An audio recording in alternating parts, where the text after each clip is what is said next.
বাংলাদেশের টাকা থেকে এবার শেখ মুজিবুর রহমান তার ছবি কিন্তু তুলে নেওয়া হয়েছে। যিনি বাংলাদেশের মানুষজনকে স্বাধীনতার স্বাদ পাইয়ে দিয়েছিলেন, সেই মানুষটার ছবি এবার বাংলাদেশের টাকা থেকে তুলে নেওয়া হলো। রবিবার থেকে নতুন টাকা এসেছে বাংলাদেশের বাজারে। 20 টাকা, 50 টাকা এবং 1000 টাকার নোট এসেছে। আর সেই নোটে নেই কোনো রকম কোনো শেখ মুজিবুর রহমানের ছবি। বাংলাদেশের নতুন নোট থেকে সরিয়ে নিয়ে যাওয়া হয়েছে বঙ্গবন্ধু শেখ মুজিবুর রহমানের ছবি। 20, 50 এবং 1000 টাকার নতুন নোট নিয়ে এসেছে অন্তর্বর্তী সরকার।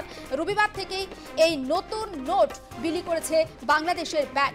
এ বিষয়ে বিস্তারিত আপডেটের জন্য নিউজ রুমে আমাদের প্রতিনিধি রিকের সঙ্গে আমরা কথা বলবো। রিক, এই বিষয়টি কি তথ্য রয়েছে? দেখো, এই বিষয়ে যে বাংলাদেশ সরকার বা অন্তর্বর্তীকালীন সরকার ইউনূস সরকার, তারা কিন্তু বাংলাদেশের ইতিহাসকে মুছে ফেলতে চাইছে। তারা চাইছে নতুন যেভাবে তারা বাংলাদেশ গঠন করবে সেই পথেই বাংলাদেশ এগোবে। পুরনো ইতিহাস থেকে শুরু করে পুরনো ঐতিহ্য, সংস্কৃতি সব কিন্তু মুছে ফেলতে চাইছে। মূল টার্গেটে বলা যায় ইউনূসের হাসিনা ও শেখ মুজিব এবং তাদের যে কার্যকলাপ, বাংলাদেশকে যারা স্বাধীনতার স্বাদ দিয়েছিল, যে কথাটা বললে ঠিক সেরকমই যারা বাংলাদেশের জন্য যাদের অবদান এতটা, যাদের নোটে শেখ মুজিবের ছবি, সেই নোট থেকে ছবি সরিয়ে দেওয়া হলো। 20 টাকা, 50 টাকা এবং 1000 টাকার নোট, যেটা সোমবার অর্থাৎ আজ থেকেই বাংলাদেশের প্রতিটি ব্যাংকে পাওয়া যাবে। নতুন যারা ব্যাংক থেকে টাকা তুলবেন, টাকা লেনদেন করবেন, সেখান থেকে কিন্তু এই নোট পাওয়া যাবে যেখানে শেখ মুজিবের ছবি নেই। শুধু তাই নয়, বাংলাদেশে একের পর এক এই হাসিনা বিরোধী যে চক্রান্ত বলা যায় বা যে কার্যকলাপ চলছে, সেখানে কিন্তু শেখ মুজিবও উঠে এসছেন। বঙ্গবন্ধুর মূর্তি ভাঙা আমরা দেখেছি। এছাড়াও যে হাসিনার পরবর্তী সময় যে অন্তর্বর্তীকালীন সরকার, তারা কিন্তু বাংলাদেশের 71-এর কথা ভুলে যাচ্ছে, তারা মুক্তিযোদ্ধাদের কথা ভুলে যাচ্ছে। তাদের কাছে এখন রাজাকাররা বেশি গুরুত্বপূর্ণ।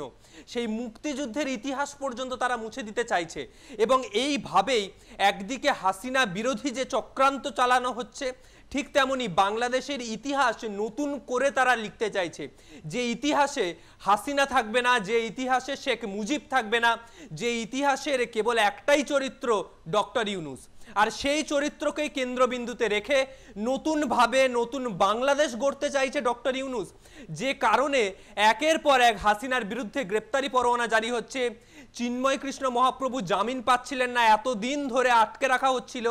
একের পর এক কার্যকলাপ, সংখ্যালঘুদের ওপর নির্যাতন, বাংলাদেশে হিন্দুদের ওপর নির্যাতন, বাড়িঘরদর পোড়ানো, বাংলাদেশের ইতিহাস থেকে মুজিবকে মুছে দেওয়া, নোট থেকে মুজিবকে মুছে দেওয়া, বঙ্গবন্ধুর মূর্তি ভাঙা, তার বাড়িতে ধানমন্ডির বাড়িতে সেখানে হামলা চালানো, একের পর এক কার্যকলাপ এবং যে নোংরামির পর্যায়ে চলে গিয়েছে, যেভাবে বাংলাদেশের পুরানো ইতিহাসকে মুছে দিয়ে নতুন ইতিহাস রচনা করতে চাইছে, সেটা কিন্তু আন্তর্জাতিক মহলে অত্যন্ত নিন্দার ঝড় তুলছে।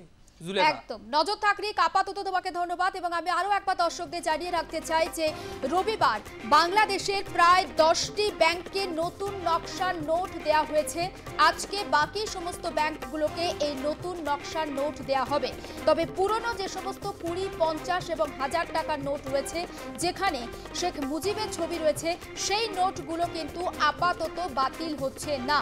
তবে বাংলাদেশে এই যে নতুন নোট আসা, স্বাভাবিকভাবে বাংলাদেশের রাজনীতিতে আরো একবার নতুন করে কিন্তু একটা টালবাহানার পরিস্থিতি তৈরি হতে পারে, তেমনটা মনে করা হচ্ছে। কারণ মোহাম্মদ ইউনূস তিনি কি একেবারে বাংলাদেশ থেকে শেখ মুজিব, হাসিনা তাদের প্রত্যেককেই মুছে ফেলে দিতে চান? আর তার জন্যই কি এই ধরনের সিদ্ধান্ত? সেই প্রশ্ন